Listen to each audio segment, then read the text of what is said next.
Startup Hub is a free educational project by Template Monster. We've started a series of free webinars for your business. Don't miss the opportunity to spend a mind-shifting hour with your favorite bloggers and ask them a question or two. Get all secrets of the influencers unlocked. Hi, I'm Jeff Bell from Startup Hub, free educational project by Template Monster. Welcome to a free webinar with Ashley Folks, also known as Lemmings. He's a true specialist in SEO and WordPress. He helps websites both look good and, rank good in Google. So, hi, Ashley. Hey, Jeff. Thanks for having me. It's a pleasure. Let's jump right to it. What are the key factors that influence the search engine rankings of a website in this year, in 2016? Yeah, things have changed a lot in the last few years, and it's not like it used to be. I mean, you used to be able to throw links at websites and just rank with spammy stuff and tons of links, and that doesn't work anymore. Google's smarter than that. So, good question. What I normally tell people these days is actually something you'll hear a lot of, which is that you're writing for people and the search engines are following that trend. So by saying you're writing for people, you're also writing for Google, because Google's becoming more like a person in a way that a machine can become like a person.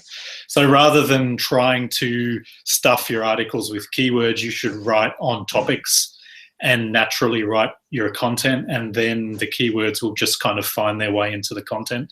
So keywords are still important, but before you used to try and get them in there 50 times, now you only need to really get them into your article 4 or 5 times. And actually you shouldn't do a lot more than that if possible. And then you should just write the best content possible, which can help you get ranked. Google likes longer content. A lot of statistics have come out in the last year or so about longer content ranks better. If you look at stuff like Brian Dean and Neil Patel, they write huge stuff. Now, let's not just say if something is long, it will rank, but if it's longer, it tends to be more helpful. So it should be longer because it's helpful, not just because it's long. So good, useful content that helps your users, still doing keyword research, more visual content. So your content shouldn't just be text. It should have images, videos, slides, links to other useful websites. And actually the key for any business, which is what we should start with, is that your keywords and your topic should be useful for you. There's no point me writing a topic like I used to about social media, for example, and spending a lot of time on writing topics on Twitter when actually my specialty is SEO and WordPress. So I want to get customers who care about that. So I should be writing more on those topics. And that's a mistake we all make. So write on topics that help your business. I see. But if you're working in a highly compatible niche, like, I don't know, like web design or marketing right now, it's crazy, where competition is fierce, what are the ways to rank anyway? Yeah, that's always the most difficult question. And I've had some clients in marketing last year and the year before. I was working for a social media tool company, and they were quite new in the market. And what we did at that time, and I think it's still applicable, is to look for holes in the market. So you're looking for words that nobody's really thought about. So you're having to do a lot more keyword research and find things that the big guys haven't found yet. You have to kind of get creative. But really the key there is also going for longer tail keywords, which if you're not aware of those, we're talking 3, 4, 5 word searches. Probably not 5, but sometimes 5 word searches are useful because then you don't get volume. But the trick is that once you write on a topic, you may find that you're actually starting to rank for words you didn't think of. So sometimes focusing too much on keyword research and making sure there's volume before you write anything is also shooting yourself in the foot, because sometimes you'll rank for stuff you didn't even realize you were going to rank for. So it's kind of a catch-22, but yeah, you can't rank for social media, you can't rank for SEO, you can't rank for web design. There's no way. So you have to look for longer tail keywords and topics around your topic. So in web design, maybe you would write about the best fonts for a website, or the best color matching for a real estate website, or something like that, instead of best web design, which you're never going to rank for. So you have to get creative and use long tail keywords. Yeah, I see. Do you recommend optimizing your content for one keyword, or take several and try to rank for all of them? Or maybe you'll rank for, well, as you said, maybe you'll rank for something else in the third one. Well, when you start out, I mean, when you're creating a piece of content, you can go about it two ways. I mean, sometimes I just write something because I want to write about it, and then I'm not worried about keywords and getting ranked. But generally I do. I usually research most topics that I do. And then what I do is I start with an idea, and then I go into Keyword Planner, and I get an idea of whether the topic that I'm thinking about has keywords exactly on the words I was thinking about or similar, because sometimes what you're thinking is a topic is not something anyone cares about or that anybody's looking for. So you kind of have to go, okay, hang on, maybe this is great for social media, but after social media dies off, I'm not going to get any search traffic. So that can also work, but you need to go and do the research, find the keywords, and then narrow it down to a topic. So we're always talking about topics. So you don't want to write for one keyword, although that's okay. You want to write around a topic. So keywords are giving you ideas for topics. Example was, color schemes for real estate websites. So you could write best color schemes for real estate websites, how to pick colors for real estate websites, what color should my real estate website be. All of these phrases could rank, but your topic will be about choosing colors for real estate websites. So, and you just look at one keyword and then just write the topic, basically. Makes sense. A lot of beginners are skeptical about SEO. Can you share one? I know, right? Can you share one success story, at least one, where SEO worked even better than expected? Yeah, I've got a couple of clients like that, actually. Actually, a lot of my clients' results surprise me, because even as an SEO, you're never sure that something's going to work, because nobody knows. Any SEO that tells you that they can get you on page one, no problem, is usually lying.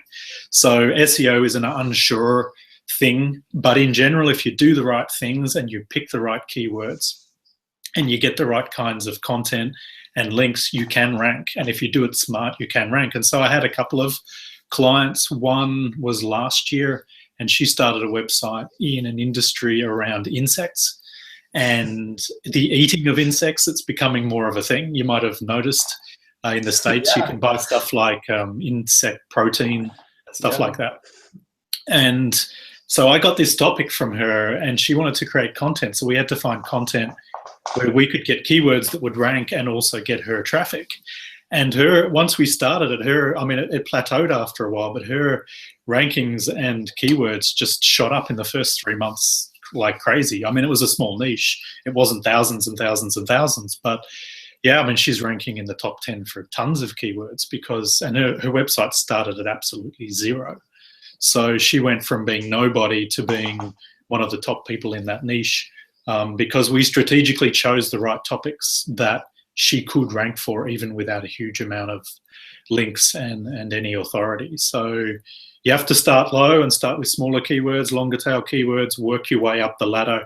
Once you start getting links, you can move up. I mean, like Mad Lemmings, my website 3 years ago, it was zero, and I couldn't rank for anything. Now I can rank for keywords on at least page 2 without much effort, and sometimes page 1, depending on the keyword, just because I'm starting to get links. So it takes time, but it's possible. Yeah, you mentioned it already, but can you specify the best strategies to build up your domain authority and page authority, for that matter? Yeah, I mean, domain authority, in case people don't know what it is, I mean, that's I guess I should explain it. I mean, a lot of people who are on this webinar might know what it is, but the idea is that your website has a certain amount of power, or SEO power, as I like to call it, and that enables you to get higher in Google. And in general, that power comes from the links to your website. And the more powerful websites that are linking to you, the higher your power becomes. And other people will call this link juice or page rank. There's a lot of different words for it. SEO power sounds much better. Yes, SEO power. Yeah. I find it's easier to explain it to people who don't know anything about SEO. So basically, as you start to get more links from more websites and more powerful websites, as people start to notice you, your website will slowly move up in the rankings. And what you really need to do if you have 0 rankings when you start out, and I've had a lot of clients like this, what we do to begin with is get all the basic links, so all the links from social media, which don't do a lot for you, but you need to get them. You need to go out and get links from Google Business, Google Maps, directories in your niche. Don't go out and get 1,000 links from directories, just a few. The main directories in your niche, the business directories in your area if you're a local business. And then you need to start going out getting links from other websites. Now, if you can't get them because you don't know anybody and you don't have any way of getting them, the best thing you can do is to start to guest post. And you can go and check out Buffer. That's how Buffer became who they are. And a lot of really good websites are doing the same thing. So in the beginning, create a few blog posts on your own site, but forget about your own site and spend time on guest posting. Because if you're creating content on your own site and you're getting 0 traffic, what's the point? So you might as well spend the time you were going to write your own post and go and write it for somebody else. So start guest posting. That's really the main thing that I do for all my clients, and I recommend that anybody does. So, well, yeah, you mentioned like clients. Do they need to hire, like the people, our clients are usually small business owners. Do they absolutely need to hire like a copywriter, or can just a regular person, like the one you mentioned before, write a post that can be guest posted somewhere? Well, yeah. In general, I must say the quality of guest posting is really bad.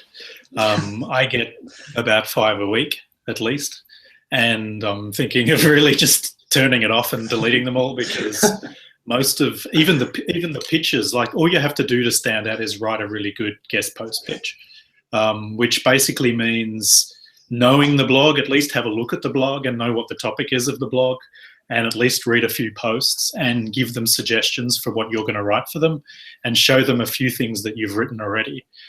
But do you need to be a specialist? Do you need to be awesome? No, but your English or whatever language you're going to write in, because it could be another language, needs to be at least reasonably correct. If you're not a native speaker, get somebody to check it, because if I get posts that are really horribly written,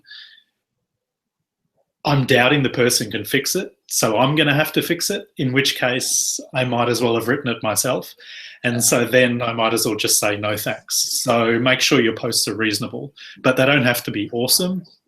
But then don't aim for writing for the top blogs in your niche today. Aim for the bottom or middle, and then as your reputation builds, you can move on to the higher blogs, because they usually won't accept you if you don't have a reputation. That's more what it's about than anything else. Yeah, it's a pity that it's not about the quality of the content. Well, it becomes like that, because as you become known and as you build up your reputation, your experience and your skills build up, and they can go and check you out. And actually, a lot of the big guys won't accept small posts. They won't accept crappy posts, or they'll check you out and they won't even accept you at all. So it becomes about quality, but kind of indirectly. Yeah, I see. What is your personal SEO checklist that you go through every time you are about to publish an article or whatever? Well, I have 2, and most of them are in my head. And actually, if you go to my website, you can get both of them. One of them I just released today because I was doing this webinar. It's my top to bottom ranking checklist, all the things that I do to rank a website or a piece of content. So you can get, we'll put a link into it. Yeah, I mean, you just jump on my website. You'll get spammed with pop-ups, sure. and you will get it anyway. But basically, what I do in general, I mean, there's the really tight SEO part, and then there's the in general.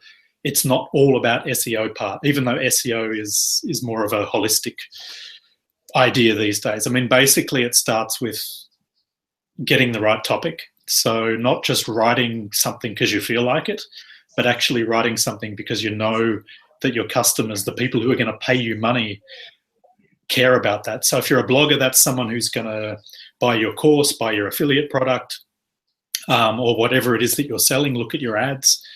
Or if you're someone like Template Monster, it's people who are going to buy your themes, your templates, all of this stuff. If it's a business like mine, it's people who need SEO or web design. You need to start to think about what are they looking for online. And then once you have an idea, you do your keyword research, Then you check whether or not you could possibly rank for that keyword. So you go and have a look at Google and see who's ranking for it.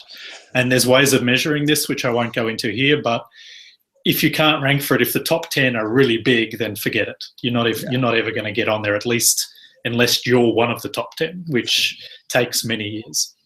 Then once you've figured out whether you can rank and whether it's worth writing the article, you then have to go and write something reasonably long. We're talking 1,000 words approximately as a minimum. You don't have to write it long just for the sake of it, but try and make it as detailed as possible. And you can see a post I wrote last week on no follow links on SEO. That's an example of that kind of thing. I took every aspect of the topic I could find and wrote a long post on it. It's not huge. It's 1,100 words, but it's very comprehensive. It goes from A to Z on the topic. There wasn't much more I could write on that topic.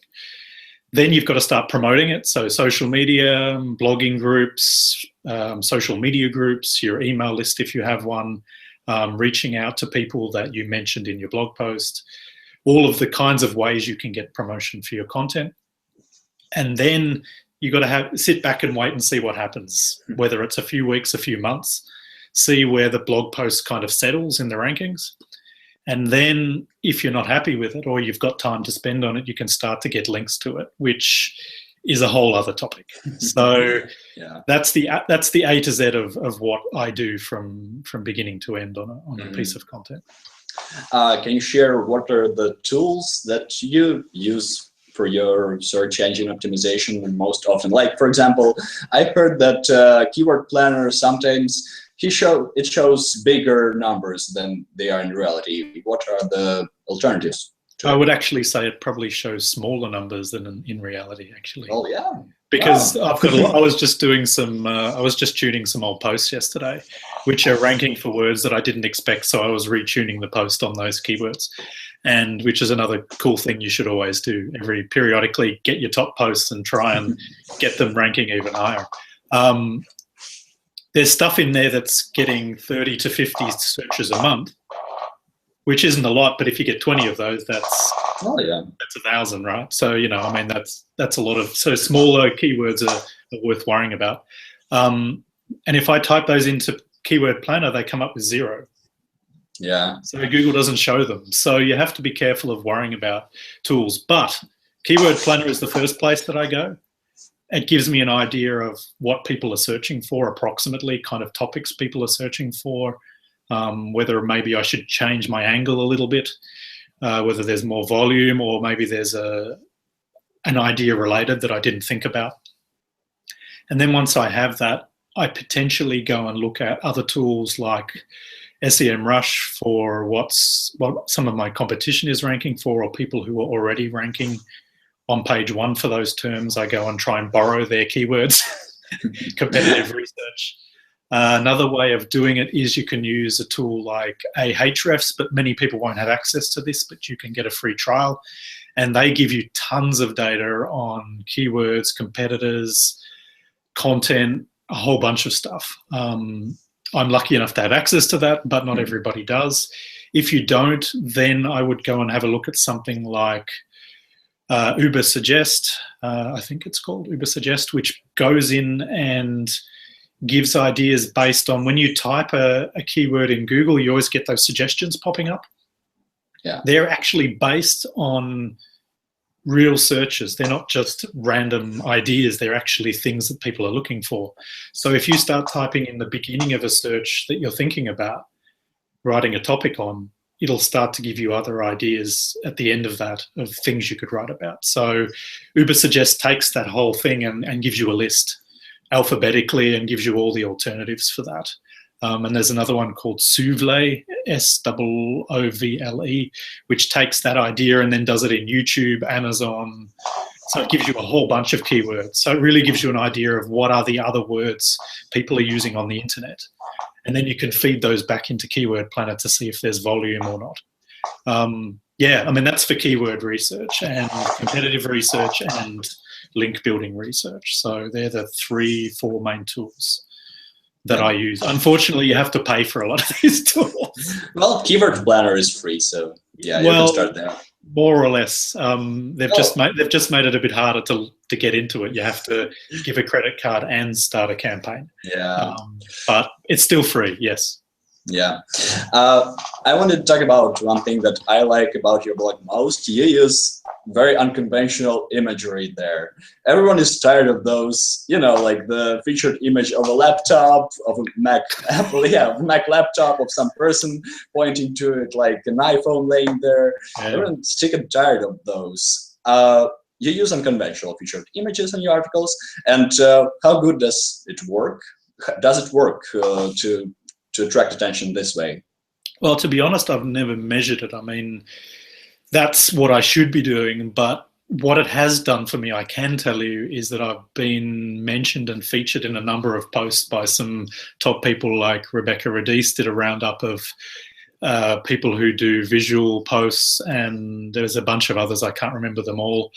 Jeff C of Manly Pinterest Show, for example, I think has mentioned me, because he does similar stuff, kind of really cool imagery. And there's a bunch of us who sort of do it and know that each other does it. And a lot of people don't do it. They either don't do the right color scheme, or they never do a consistent color scheme, or they don't do a consistent font, or they don't do images that stand out. So I typically do stuff that stands out. And Pinterest is one of probably my second biggest traffic source after Google, probably because of that. So yeah, I mean, if you think Pinterest is a waste of time because it's only for chicks, it's only dresses and household goods, then you've got the wrong idea. If you go on Pinterest now as a marketer, or I mean, you can go on there for almost anything, even accounting or anything. It doesn't matter. It's second only. I call it the new SEO. It's really cool. It's worth looking at Pinterest, and Pinterest groups especially. It's crazy. I get thousands of visits a month from pins. You pin it a few times and it just goes nuts. So if you have really good images, not boring images, really standing out, obviously people notice them. So yeah, it's worth looking into. Cool. Thank you. Well, yeah. Because borrow it. Go for it. What does a first-time website owner need to know about optimizing their images in terms of search engine optimization? Well, to be honest, I mean, images is not something I would worry too much about for SEO, but you can optimize them. I have a post on it. If anyone's interested, you could just type in Mad Lemmings image SEO and it'll come up #1. But basically the main things you need to worry about in order are probably the file name. The keywords should be in the file name, and they should be separated by minuses or dashes, not underscores. Google prefers that. You should fill out the alt text of the image. If you're using WordPress, that's really easy. If you're not, then I don't know how you do it, but you should do it. And typically I copy the title of my blog post in there for a number of reasons. One is that it's keyword focused, and that's what Google is going to look at least in the first image. Always the first image should be keyword focused. And Pinterest, which is this side topic we were talking about, defaults to taking the alt text. So if your alt text is garbage, all of your pins on Pinterest will have garbage descriptions. So you should always do your alt text. Yeah. They're the main two. After that, image size is really important, mainly for website speed. It's the #1 killer of website speed. So if you're uploading your pictures and not looking at how big they are, and if you're taking them on a camera, then you're making a huge mistake. Well, a few of my clients have done this, and I've had to go back and fix their websites.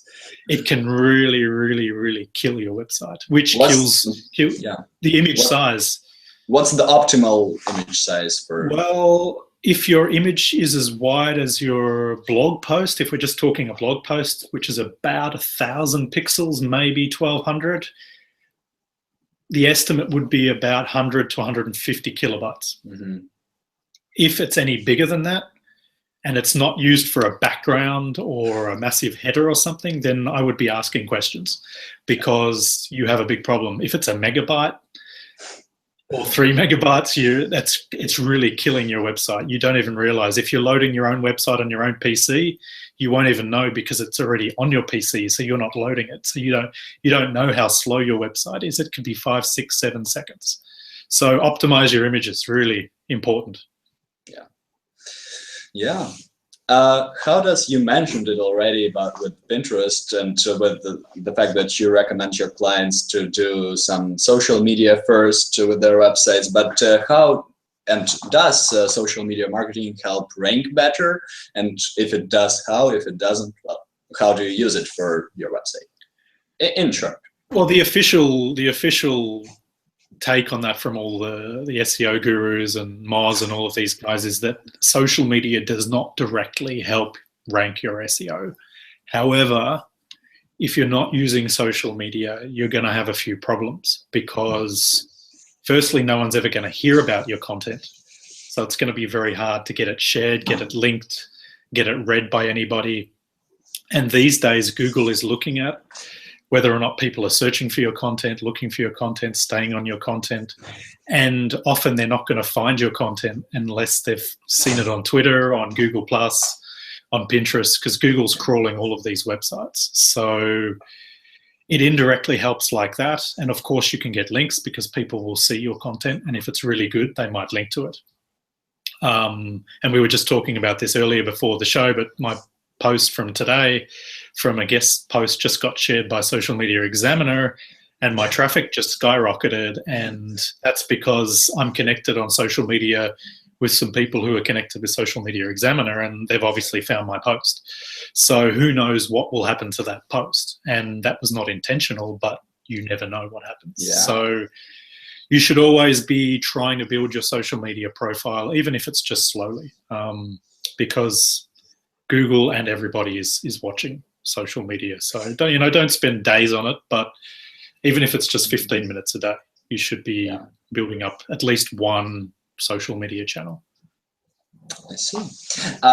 If you're a great writer and your posts are great, how important, and you probably have built some domain authority already, how important is it to have a good, a stunning maybe design on your website? How, in your opinion, how does it really matter if your content is great to have a great design? I mean, ultimately, no, but it's not something that anyone can really measure. And it doesn't have to be the most beautiful thing in the world, but the more easy it is to use and the more pleasurable it is to use, the more people are going to stay on your website. And search engines are watching that. And even if we don't care about search engine, let's say we don't even care about SEO, if your website really sucks and no one can find anything and they can't see where the links are and everything's squashed together and they get sore eyes trying to read it, then they're not going to buy anything from you. So I've been on websites, even some clients of mine, I won't mention names, but where there's no obvious way to find anything. You can't find the content. You don't even know what they do. The design's like 20 years old. The website runs really slowly. So is it important? It kind of is, because, it makes the first impression as well, right? Like if you walk up in your ripped t-shirt to a job interview, you're not going to get the job. And if your website walks up with a 1980s design and takes 20 seconds to load and no one can find anything, then you're not going to sell anything. So, yes. Yeah. Okay. So, and it's not hard nowadays with templates and everything. Just get it exactly. Yeah. I mean, a good template can, anything from WordPress to Squarespace or Wix, whatever. Everything's really sexy these days. It doesn't take like an hour to get a website that looks okay. Yeah. So people find your website in search. They put in the keyword, they find you. How to convert them into customers? How to make them your clients? How to make them stay? Maybe there are some UX hacks. I don't know. What are the ways you use and you recommend for your clients? It all depends on why they've come to your website. You have to look at it from the kind of the user journey perspective. So, and not getting too complex, but I mean, there's sort of three main points that people are at when they arrive at your website.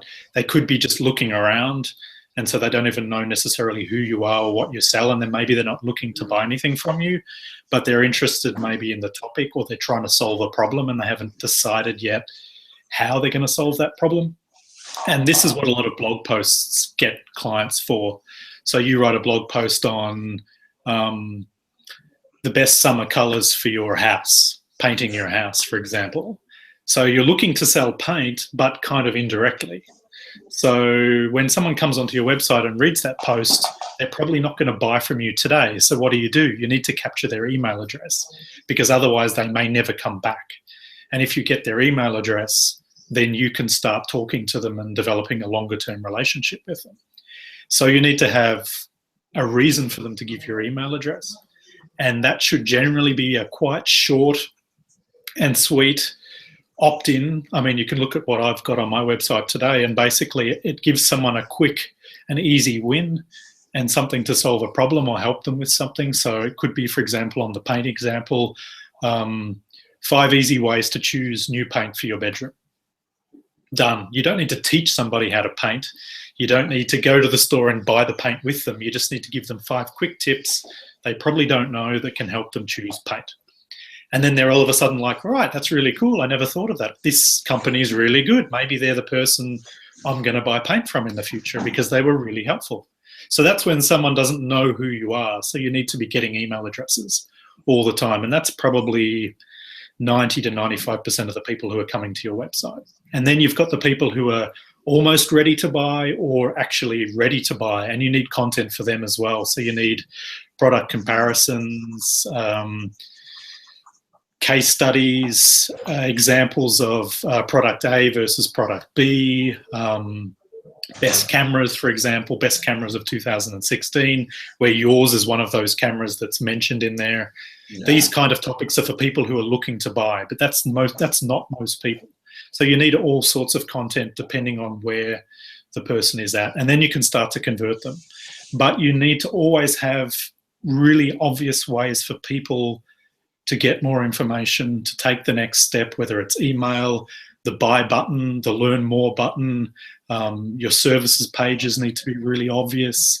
If stuff is not obvious, if the buttons are not obvious, if the information is not obvious, then people are not going to buy. So make sure, get people to go and look at your website who've never been on there before and see what they say. Say to them, okay, you're looking for new paint. Go on my website and find the paint. Can you find the paint? Can you find the information? And if they can't, then you have a problem. How is SEO for product pages for e-commerce websites different from content pages, from content websites? Well, yeah, and is it at all? I mean, again, we're talking about the buying portion of the user journey, so you need to do your research on those keywords. But they're generally really competitive. So typically for a smaller business and a smaller store, it's going to be harder to rank for products, especially if you're not selling a unique product. What you can do, one of the really good tricks for that, is to actually try to put unique content on your product pages. So for example, if I sell, let's say this microphone that I have here, the snowball microphone, which is really, really common, everybody's selling that. 1,000 stores are selling that, and all of them are copying the picture and copying the description from the company that sells it.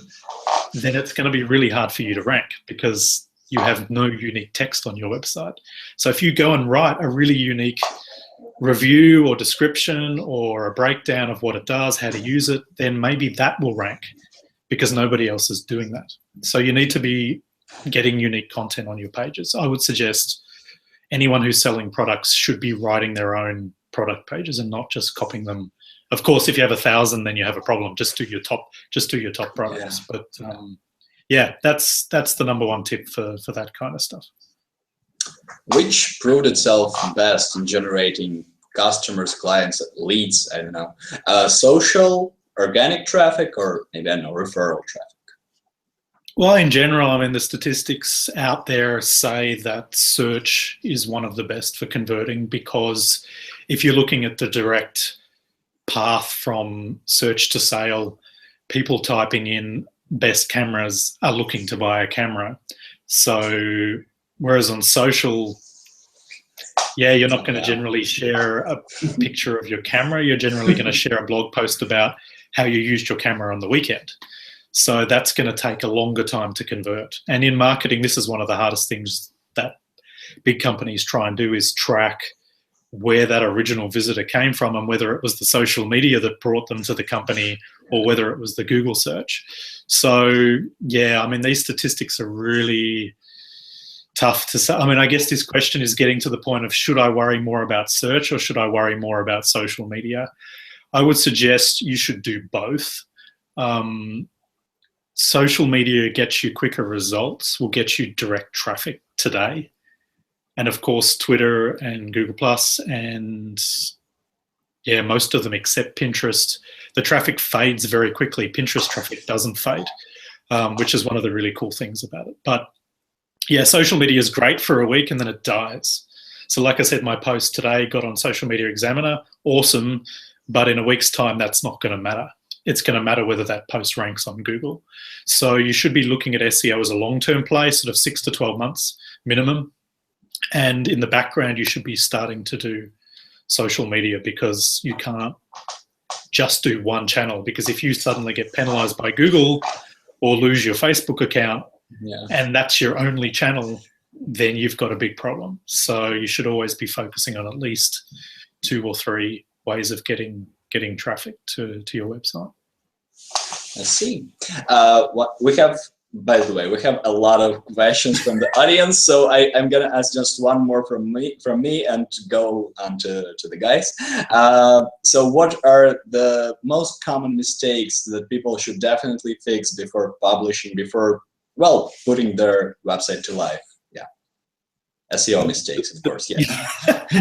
Well, they should have more money in their bank account. No, the biggest one I see, actually, and it's interesting because I hear a lot of SEOs saying this is not important anymore, but I just don't believe it, is that you don't need to worry about telling Google and Bing that your website exists, which means registering with Webmaster Tools, which is now called Search Console.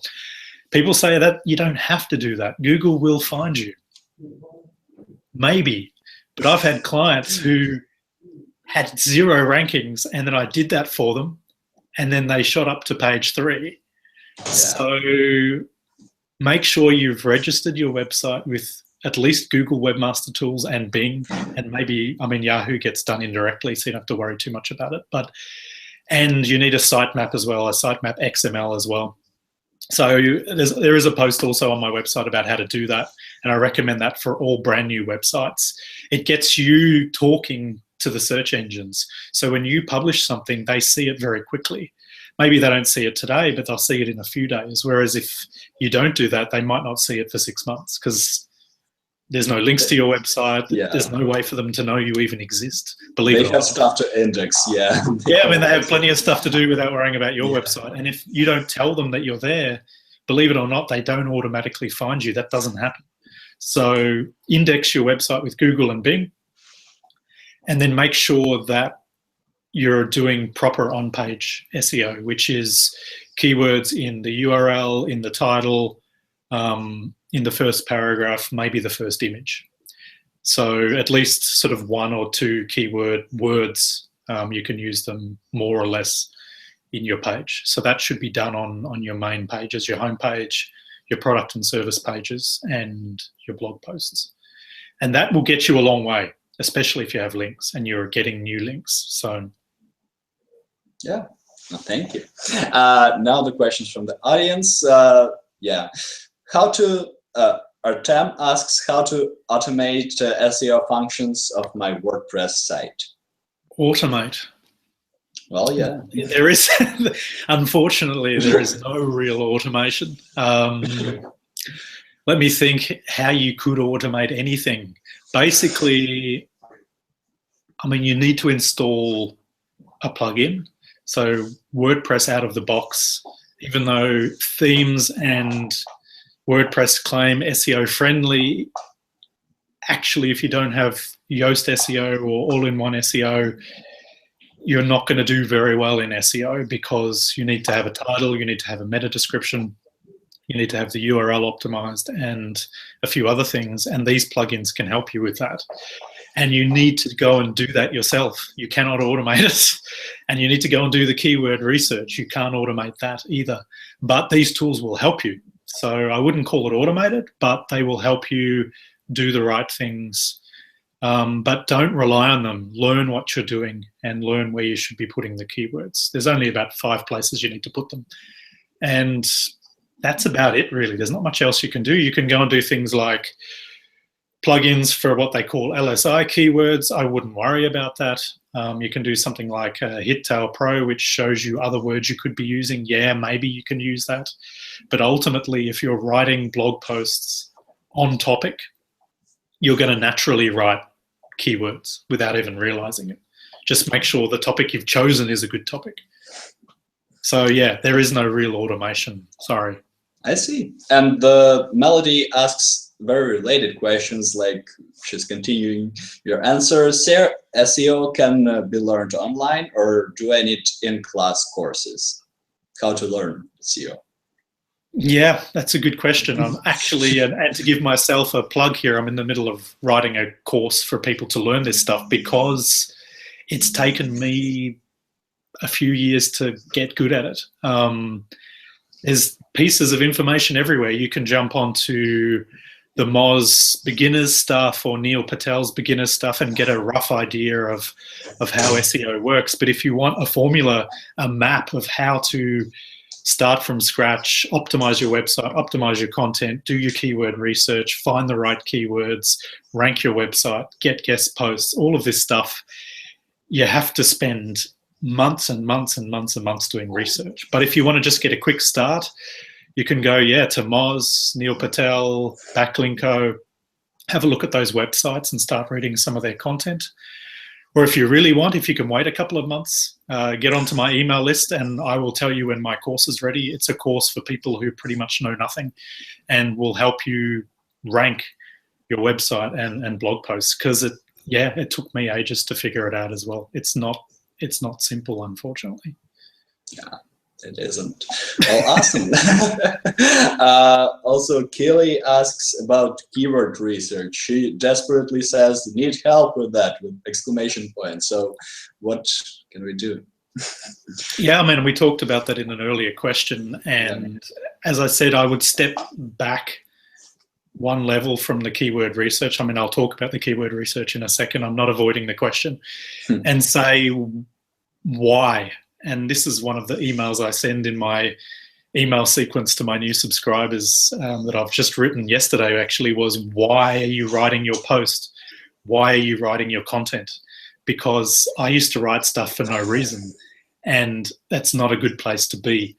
So before you write your next piece of content, whether it's a product page, a service page, or a blog post, whatever it is, ask yourself what the intention is of that particular piece of content. So what's the user going to do? Why would the user come there? What is the user looking for? Who would be looking for that content? How is it related to topics that your customers, visitors, blog readers care about? Why would they sign up to your email list after reading that content? All of these kinds of questions you should be asking yourself. And then when you say, okay, I want to get someone on my email list, I'm writing about WordPress. What do my readers ask me all the time? What do they care about? Think about those kinds of things. If you get emails from your users, or you talk to them online, or you see questions on forums, take all of those ideas and then go and do some keyword research. Now, how you do that keyword research, as I suggested earlier, you get onto Keyword Planner. If you're not already on there, you need a Gmail account, you need a credit card, and you need to start a campaign, but you don't need to spend money. Pause the campaign. You don't need to actually spend money, but you need to start a campaign. Go in and see whether the keywords you're thinking about after doing that thinking actually are worth spending time on, or if there's a related topic maybe you could spend time on. Then go and look at the top 10 or the top 20 on Google and see how hard it is to rank, to see if it's all awesome websites or if there's some holes in there. Because if you can't rank, then maybe you should look for another topic. So that's the main things I do, actually. I don't go and spend days and days and days on keyword research. Only if I'm looking for a really unique topic. Then I go and look at these other tools like Ubersuggest or Keyword IO, or there's a few others, Souvle. There's another one I was thinking of before. I think it's called the Answer Man or something, which is quite cool. And they give you ideas, and then you go and take those ideas to Keyword Planner and see whether there's volume and whether there's high competition. And then you go and look at the top 10 on Google. So that's the basic process. That's about as easy as I can make it in 3 minutes. Sure. We have one more big question. How to rank a new web page locally? How does SEO for local businesses differ? When you're talking about local, I was just playing around with one for a customer actually last week. I don't do a huge amount of local, but I have done some. And the main things you need to worry about is you need to be listed on Google Business. So go to Google Business and register a page and make sure your category is correct, your name, address, and phone number are exactly the same as they are on your website. And if you're on any other websites like Yelp or Hot Frog or any of these other directory websites, make sure your name, address, and phone number, as it's called on SEO, the NAP, the name, address, and phone number, has to be the same on your website. On Google, on Yelp, it has to be exactly the same, not slightly different phone numbers, addresses with uppercase, lowercase. It needs to be exactly the same. And then you should get on a few of these directories. You should get reviews. And then you should also make sure that your keyword is optimized on-page SEO for your homepage. So your homepage can be optimized for a couple of keywords. So for example, mine is WordPress and SEO in Zurich, which is the biggest city near where I live. That's what my homepage is optimized for. And then I also have specific pages for web design, WordPress, and SEO. So you want one page for each of those. And then you should optimize those pages focused around the keywords. And then you need to get links and create a blog post and get content and links and shares and all of that stuff. And as your website ranks, your local rankings will improve. That's about the best I can tell you. Right, it's great. So one more. Jay asked about themes. So the main goal of SEO basically is conversion. How, when a person chooses a theme for their website, how can they, what should they take into account making their choice while choosing a theme for the website? I mean, if I guess you're talking more about WordPress theme there, theme. Yeah, or, I'm guessing that's what the question is. I mean, what I actually do myself, I use Thrive themes. They have a lot of conversion-focused stuff, but to be really honest, it doesn't really matter, because what you need to do, what I do, I mean, as a designer, I guess it's easy for me to say this. I use a bare bones theme for my website. It doesn't really matter what it is, as long as it more or less looks like what I want it to look like. So your theme needs to be to suit what your navigation wants to be like, what your homepage roughly wants to look like, and maybe what your blog posts want to look like, whether you want the picture big or small, or one of the big banner pictures like everybody's using at the moment.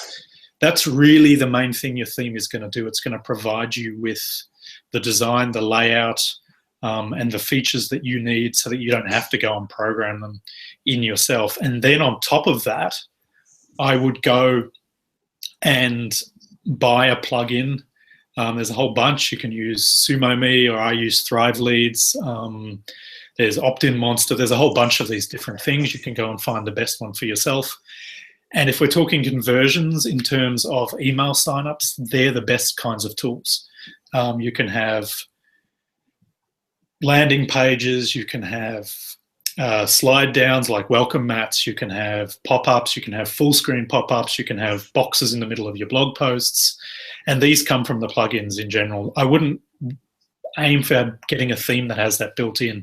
Usually the options are not as good as getting a specific plugin for that kind of stuff. But if we're talking about conversions in terms of sales, then if you sell products, you want to do something like WooCommerce or something that has good products pages. that's where your conversions are going to happen. So it really depends what you mean by conversions. But I would say the theme is not as important as you think. It's really the email opt-ins and the sales pages. So you want to have good sales page templates and opt-in plugins and templates. Thank you. Deborah asks, how does SEO work if you have one corporation and two companies in it and active websites? Well, I guess, should you have two active websites or just merge them? Yeah, I'm actually working for a client who has this problem right now. Yeah, they have a whole bunch of websites and they should only have one. They've split their websites on product basis. I don't know why. I don't know who did it. It doesn't make any sense. If you have multiple companies, I would really look at whether or not those websites have significant SEO power, domain authority. So go on to majestic.com. So that's the word majestic. And also Moz Open Site Explorer. And have a look at your two websites and see which one has the higher number. You're looking for domain authority and trust flow. If they're lower than 10 on trust flow and say 20 on domain authority, then they almost have no SEO power. You could potentially merge them, but then you also need to look at the links on those websites. If they have significant amount of links coming in, you're getting traffic from those links, which you can see in Google Analytics under referrals. You can figure out whether if you move the website, you need to redirect all the URLs. So yeah, it really depends what your goal is as well. If one website is the corporation and the other website is the brand that sells the products, then maybe it makes sense to send investors to the corporation and customers to the brand. I really don't know what your goal is. It really depends on what the business goal is. But if it's split for no real reason and you're confusing your audience, then you're better off consolidating to the most powerful website and redirecting all the links and copying that content across to one website. So that's the best answer I can give without knowing your companies. But if you want to write me an email, I can have a quick look and let you know what the best option is there, because it's usually pretty quick to give you an answer. Yeah, and one more very related question from David. What are the pros and cons of changing your domain name? Yeah, I mean, this is a similar thing. If you're killing one website or moving websites, you need to really think about whether you have significant SEO power, domain authority on the existing website. Why are you moving domains? I had a guy on Facebook asking me this the other day.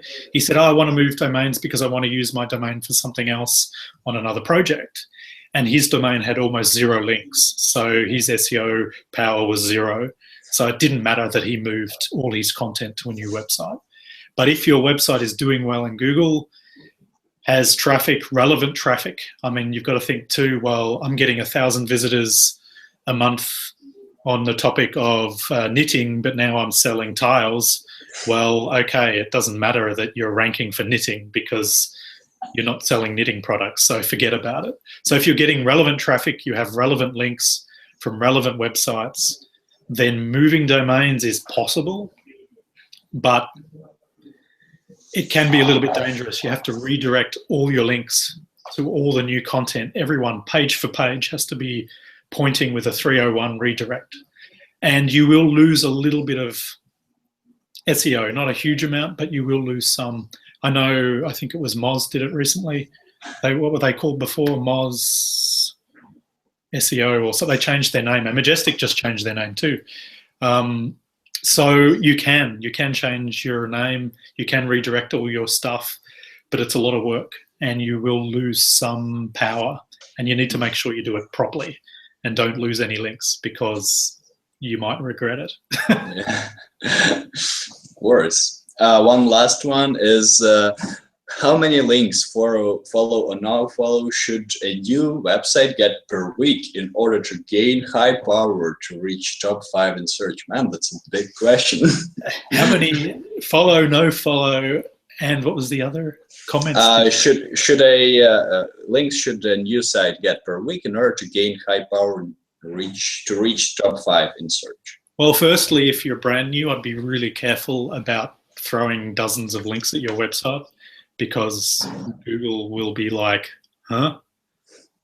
How did you go from nothing to 500 links? That doesn't make any sense. So first of all, be careful of the velocity at which you add links to your website. As I said, start off slowly with your social media profiles, some basic directories, but not crappy spammy directories. It's completely pointless. Social bookmarking, maybe a little bit, but it doesn't do much for you. Blog commenting, a little bit, but I've got thousands of these things from when I didn't know what I was doing, and I wish I'd never done it, because I think it weakens my profile. So a few is okay, let's say 50 over 6 months, but they don't do much for you. But it makes your link profile look more natural. So it's okay to do them, but don't go overboard.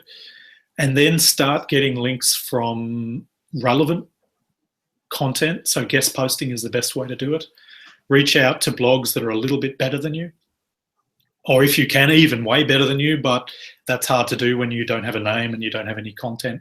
And start to get links from sites that allow guest posting, and link to some of your posts. Maybe write 4 or 5 posts on your website and then stop writing content and go and get links from guest posts. If you're buying links, which is possible and still potentially okay in SEO, be really careful who you're doing it with and where they're coming from, because you could get slapped by Google. I have done it in the past, and it can be okay, or you can get in trouble. I don't recommend it anymore since last year. A lot of the big guys, like the niche guys who were developing niche websites, did it, and all of a sudden, boom, I think it was in July or something, everybody got hit. They targeted PBNs, or private blog networks, which is what you might be looking at for links. So my recommendation, if you want to do it properly and you want the website to last and you want it to rank for a long time, get natural links from decent websites and do it properly, because it's worth it. Yeah, it's a great ending. That's all the questions I have from the audience. Can you wish something to our viewers as a farewell? Yeah, I mean, if you want to jump on my website, you can opt in. Even on the homepage, I have a new how-to ranking checklist for the things you need to do, a lot of the stuff we talked about today. But even better than that, I will be following that up with emails, following up with all those different steps and teaching you how to do that stuff. And as I mentioned, I'll be coming out with a course in probably 2 months or so. I'm working on it in between clients and stuff, which teaches this stuff from scratch, if that's something that you're really interested in. Of course, no obligation. You don't have to buy my course. I'm not worried about that, but just something that you can do. I wish I'd had this course when I started out. Check out some of my stuff. If you're interested in SEO, you can just go to Mad Lemmings /category/SEO, or in the drop-down under blog, there's an SEO category. You can have a look at some of my previous stuff. And or social media, Twitter and LinkedIn are probably 2 places to connect with me. On the bottom of my blog, you can find those links. So see you on Mad Lemmings. Yeah. Thank you so much for being with us today and sharing so much knowledge and wisdom with us and our viewers. No, thank you. Thank you, Jeff. Appreciate your time. Yeah, it was Jeff Bell from Startup Hub, free educational project by Template Monster, and Ashley Falks from Mad Lemmings. Thank you for being with us. Bye. Thanks, guys.